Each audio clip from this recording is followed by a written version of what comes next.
Bana, ikiwa bado promotion ya nyimbo ya kwake Harmonize inazidi kuendelea sasa hivi, basi ni siku ya kwanza tangu nyimbo hii iweze kutoka, na leo ni siku ya Jumamosi. Nikupe tu siri moja, mpaka kwa hivi sasa nyimbo hiyo bado haijafikisha hata viewers 200,000 katika mtandao wa YouTube, na kwa ishara hii bado Harmonize ana kazi nzito sana. Basi ameamua kuwa back to back kwa ajili ya kufanya promotion ya nyimbo hii. Basi kupitia ukurasa wake wa Instagram ameonekana kwamba akiwa anaimba nyimbo hii tena katika mjengo wake akiwa nje, lakini pia ameandika katika ukurasa wake wa Instagram kwamba chuma imekolea na hapa ndo ngoma ilipo wanavyosema mtaani huko. Yani maanisha kwamba katika sehemu ya chorus, basi pale katika bridge kuitafuta chorus ndipo ambapo watu wamependa zaidi.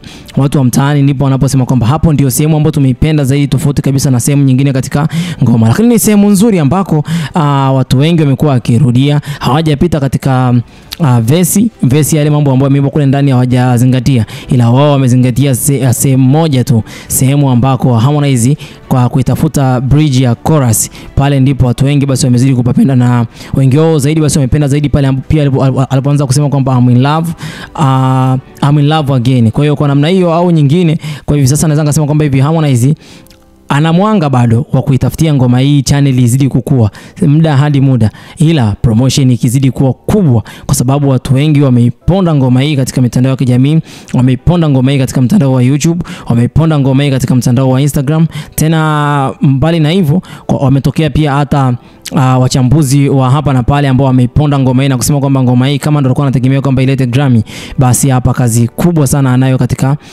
wakati ujao. Sasa basi mimi naweza ngasema kwamba kama ndio swala la Grammy kuitafuta katika misingi hii, Grammy hatuwezi kujua, kwa sababu hata katika siku za nyuma hatuweza kutambua nini ambacho Grammy walikuwa wanakitafuta. Kama tulikuwa tumekitambua, basi hata Diamond Platnumz angeza kuichukua Grammy siku moja. Ila nomination sio kitu kibaya, anaweza akawa nominated naye pia.